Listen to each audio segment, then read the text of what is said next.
আমি 29শে জুন বাংলা পক্ষের ডাকে বাঙালির পক্ষে পা মেলান। আগামী 29শে জুন বাংলা পক্ষের ডাকে WBCS 300 নম্বরের বাংলা পরীক্ষা বাধ্যতামূলক করার জন্য রাস্তায় হাঁটুন। আগামী 29শে জুন বাঙালির জন্য রাস্তায় হাঁটুন। এই আবেদন রাখে বাংলা পক্ষ খড়গপুর বিধানসভার পক্ষ থেকে আবেদন, প্রত্যেকটি পথচলতি মানুষের কাছে নিজেকে বাঙালি বলতে গর্ববোধ করুন। যে সমাজ আমার জাতিকে সহ্য করে না, আমি যদি সেই সমাজকে মেনে নিই তাহলে সে আমার জাতির অবমাননা। আর যে জাতি নিজের জন্য দাঁড়ায় না সে জাতির জন্য কেউ দাঁড়ায় না। ছোট্ট একটি দেশ ইসরায়েল দেখিয়ে দিচ্ছে নিজেদের জাতির পরিচয়। কোথায় আমেরিকা বাধ্য হচ্ছে কেন?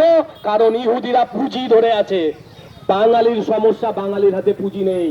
কিন্তু বাংলা পক্ষ স্পষ্ট বলে দিয়ে গেছে, দখল অন্যায় পুনর্দখল নেয়, সব পুনর্দখল হবে, সমস্ত কিছু বাঙালির হবে।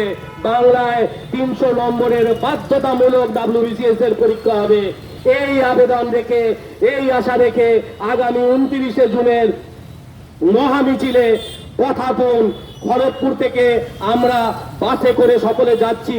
যার যেই এলাকায় মনে হচ্ছে সেই এলাকার সহযোদ্ধার সঙ্গে যোগাযোগ করুন। আগামী 29শে জুন দেখা হচ্ছে কলকাতার রাজপথে। বাংলার জন্য, বাংলার পক্ষে, বাঙালির পক্ষে WBCS 300 নম্বরের পরীক্ষা বাধ্যতামূলকের পক্ষে, বাংলার প্রত্যেকটি আমলা বাঙালির পক্ষে, বাংলার পুলিশ অফিসার বাংলার পক্ষে, বাঙালির কাজের পক্ষে আগামী 29শে এপ্রিল কলকাতার মহামিছিলকে বাংলা পক্ষ ডাকে সফল করুন। জয় বাংলা।